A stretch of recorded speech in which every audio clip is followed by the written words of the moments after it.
آج شام سے 17 جولائی کے دوران ملک کے بیشتر علاقوں میں بادل برسیں گے۔ محکمہ موسمیات نے مانسون بارشوں کے نئے سلسلے کی پیشگوئی کر دی۔ چند مقامات پر موسلادھار بارش اور ژالہ باری کا بھی امکان، طغیانی اور لینڈ سلائیڈنگ کے باعث متعلقہ اداروں کو الرٹ رہنے کی ہدایت۔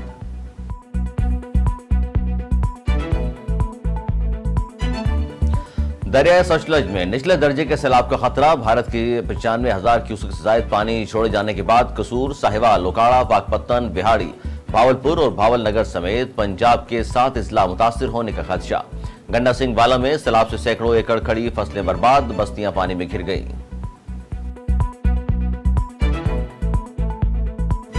پاکستان کی معیشت بحال ہو رہی ہے، پاکستان دوبارہ ترقی کرے گا اور عوام خوشحال ہوں گے۔ پاکستان مسلم نون کے قائد نواز شریف کا دعویٰ، کہا سعودی عرب پوری دنیا میں مقیم پاکستانی قابل فخر اثاثہ ہیں، سمندر پار پاکستانیوں کے مسائل کو حل کرنا ہمارا فرض ہے۔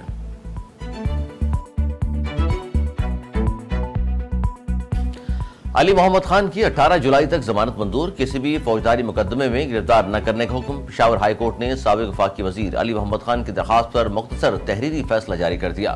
وفاقی اور صوبائی حکومت اور نیب نوٹس جاری، فریقین کو 7 دنوں میں درخواست گزار کے خلاف درج مقدمات اور انکوائریز کی تفصیل جمع کرانے کا حکم۔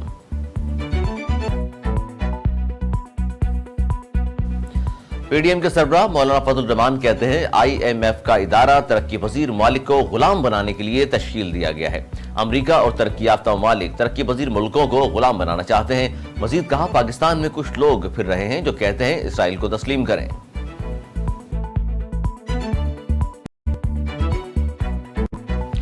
بھگوڑا نہیں، برطانیہ میں ہوں، سارے جواب دوں گا۔ نیب کے نوٹسز ملے، جواب دے دیے ہیں۔ سابق مشیر داخلہ و احتساب شہزاد اکبر کہتے ہیں نیب انہیں بلا کر شہباز گل والا سلوک کرنا چاہتا ہے۔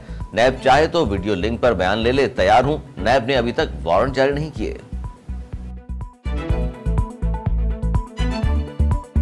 اسلام آباد کے سیکٹر I-10-4 میں باپ بیٹا گٹر میں گر کر جاں بھاگ۔ 15 سال عبد الرحمان گٹر میں گرا تو باپ بیٹے کو بچانے کے لیے کود گیا۔ گٹر میں دم گھٹنے سے باپ اور بیٹا دونوں جاں بھاگ ہو گئے۔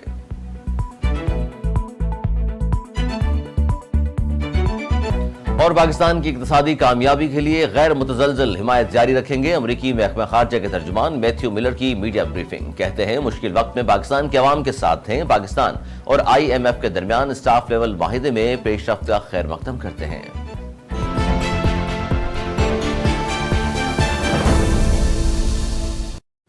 ہیڈ لائنز آپ نے جانی، اب خبریں ہوں گی تفصیل کے ساتھ اس بریک کے بعد، ہمارے ساتھ رہیے۔